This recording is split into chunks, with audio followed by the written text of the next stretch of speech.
Hello students, welcome back. Let's go to section 3, and this is an important section. Now, I know that there are a lot of students who skipped section 2, or even they covered very lightly.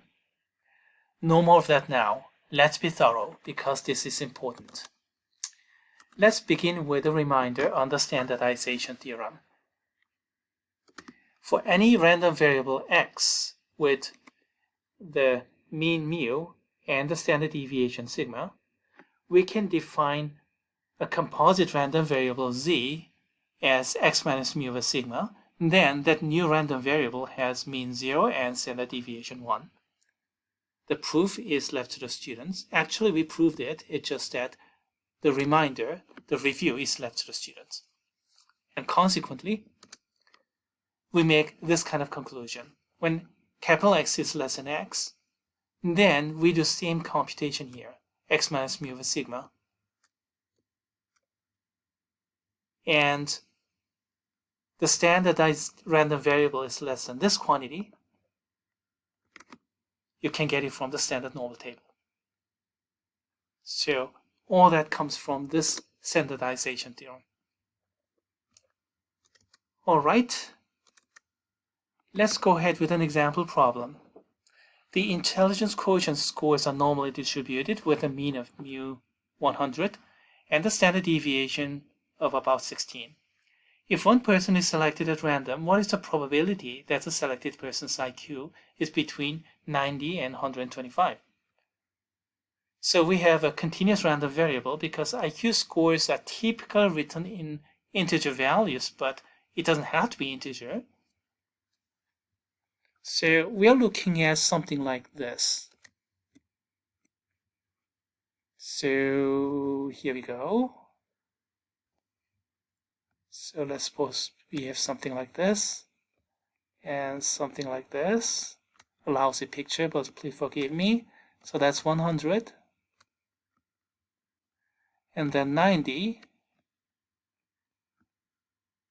and then 125.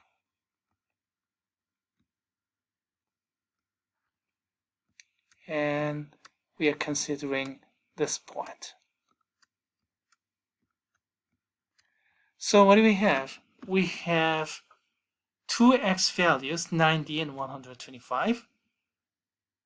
And that'll give me two z-scores, which we'll have to calculate. And based upon those two z-scores, we'll have to look up the table and do my computation. Ready? All right.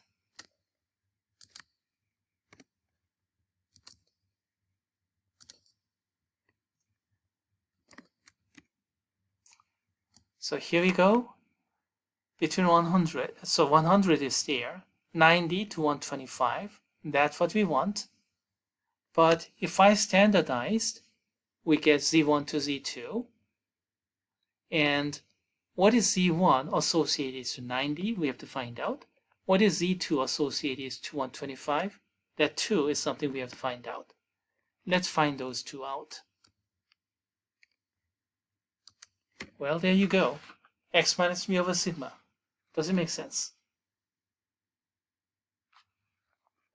Again, x minus mu over sigma.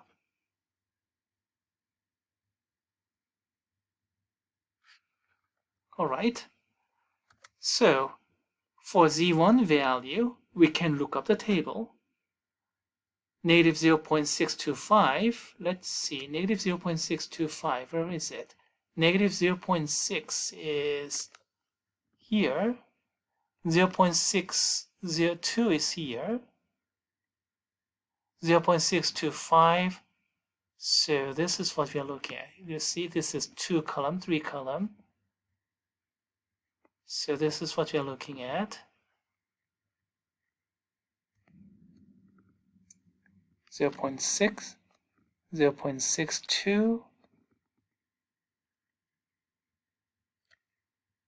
0.63. 0.625 must be somewhere in the middle. 0.62676 versus 0.2643. So somewhere in the middle, 0.265, that's gonna be my estimation. Of course, you can take the lower rounding and then just go ahead with 0.2676 directly, or 0.2643 directly. It's gonna be okay too. I'm gonna get anything in between these two as full credit. But in any case, here's my estimation.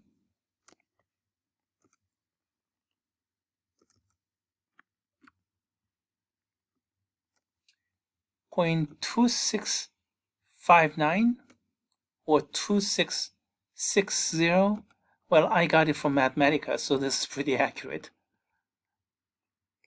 And then I do the same thing to the other one as well. 1.5625, and in this case, probably it's going to be the idea to just look at 1.56 with 1.56. 1.5 is here, 1.56 here, 0.9406, 0.9409. So this one is a little bit more accurate, but that's basically it. By the way, this is a visualization for that.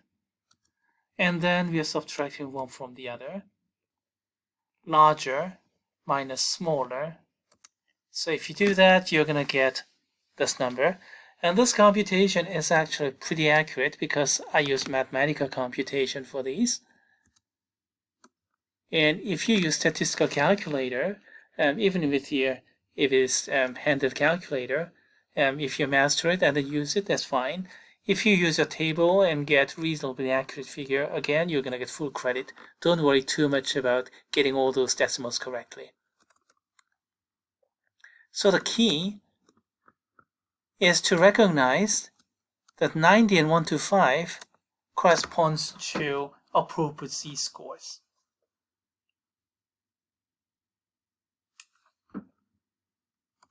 Let's see what other problem we have.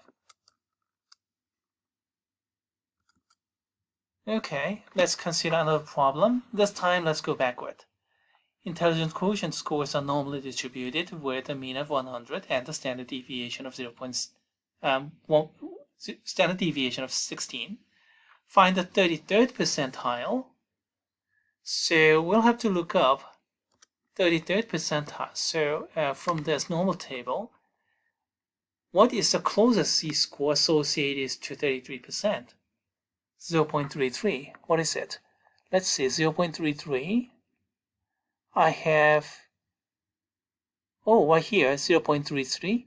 So negative 0.4, 0, 1, 2, 3, 4, negative 0.44. Do you see? 0.33. That's 4 column. So negative 0.44. So I'm getting z-score of negative 0.44. And that's approximately equal to x minus mu over sigma.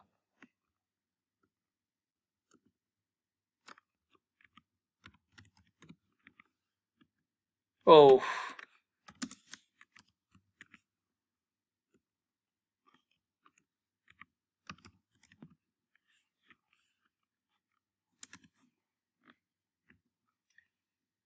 And that means x minus mu of 100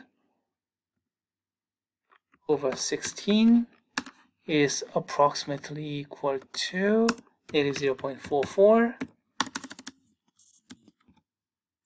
And what is this x value? Well, just set up a linear equation and solve it. That's basically it, isn't it? By the way, here's a full solution associated to the picture. So 33 percentile here. So 100, and then I don't know this value, x value, but I can find out this x value from the z-score computation. x minus mu over sigma is z, and here I use symbolic computation to get x value, mu plus z sigma, and then z is, well, this value, which is a little bit more accurate than negative 0.44 because it has more decimal digits. It came from Mathematica, and plug it in right here, and then mu and sigma values, again, plug those in, 116, and do your computation. Here we go. So the 33th percentile is about 93, IQ of about 93. Of course, you can go from here, from this computation. Either way, it works out. So we went through one forward problem and one backward problem.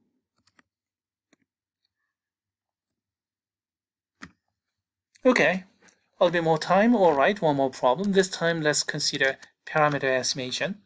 So in this case, finding out the standard deviation.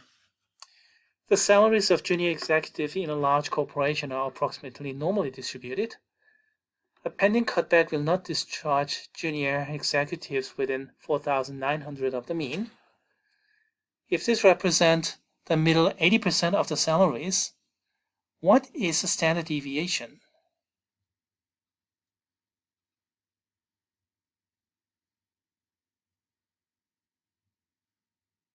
Okay, so normally distributed, and then the mean is not there, but 80% of the salaries is within 4,900.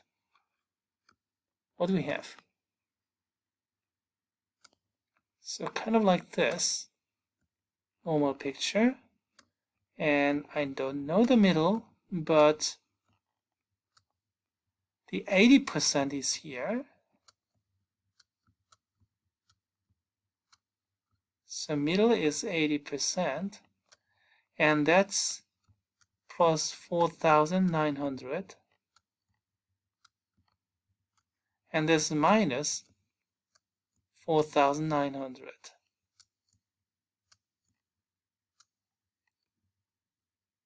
That's mean. So that's mu plus 4,900. That's mu minus 4,900. And that's 80%. That means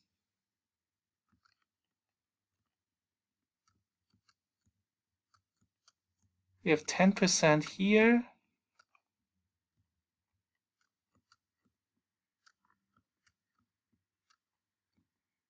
10% there. Forgive me of this lousy drawing. I would have done much better job in handwritten graph on the whiteboard, but, well, okay. Anyway, here you go.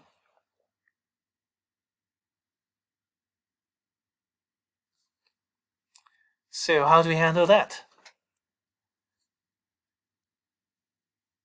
Well, you see, you can get this z-score of this this mu plus 4,900. It's gonna be x minus mu over sigma. So mu plus 4,900 minus mu, so mu disappears, and over sigma. All right, we need sigma, and that's your z-score. And then that's associated to what percent? We have to shade to the left. So that's going to be 90% by taking these two together. So that's a strategy.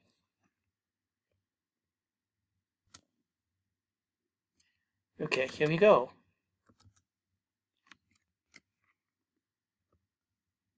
So we need 80%, therefore 10%, 10%. And then this is plus 4,900 minus 4,900. This is standard normal, so from 0 to plus c minus c, all right? And that's associated to, let's see, 90%, getting this 80 and 10, 90% is associated to this z-score. Or you can look at left-hand side and look at 10% is associated to this z-score. Looks like this is easier. Let's look at 10%, not 90%. 10%, go to the normal table and look at 10%. Where is it? So here, 10% is, where's 10% here? Closest is this. 0.1003. This is the closest, so negative 1.28.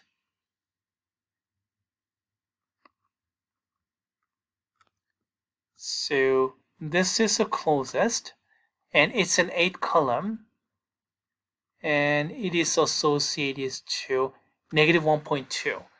So I'm looking for negative 1.28 as my z-score. Negative 1.28. That's my z-score.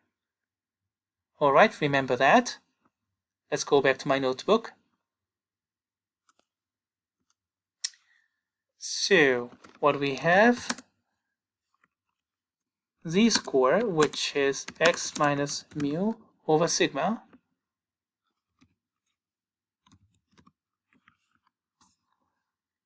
is gonna be approximately negative 1.28. No, let's write like this. Z-score is negative 1.28. And then x is x mu plus 4900 minus mu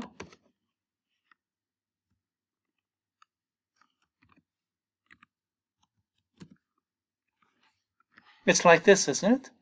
I'm going to the left, so mu minus 4900 minus mu, so this is negative 4900 over sigma.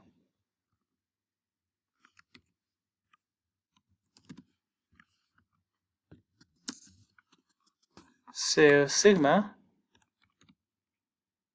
is approximately equal to negative 4900 over negative 1.28, and that's approximately equal to what?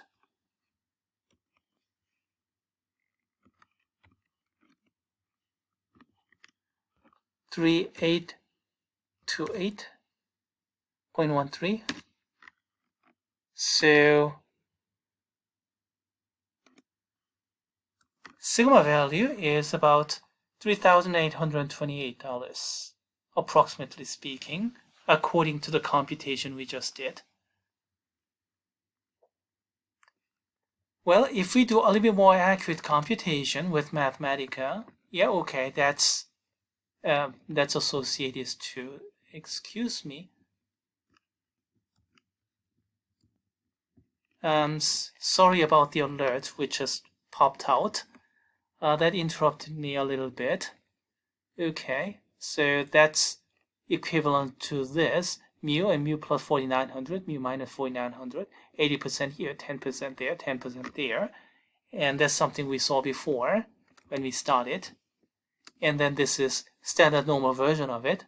And based upon this, we looked up z-score for left-hand side here, negative 1.28. And negative 1.28 is x minus mu over sigma, and consequently we get sigma value like this. Or you can use a little bit more accurate numbers through Mathematica, and if you do that, you're going to get, well, 38.23.49, which is a little bit more accurate, but they're both pretty close, about 3,800 anyway. By the way, here in my notebook, I use right-hand side endpoint here, 1.28, instead of using negative 1.28. It's going to be the same eventually anyway, because we have negative over negative, here positive over positive. So either way, it's the same thing. All right, so much for determining the standard deviation. We're going to come back and do more problems in a separate video.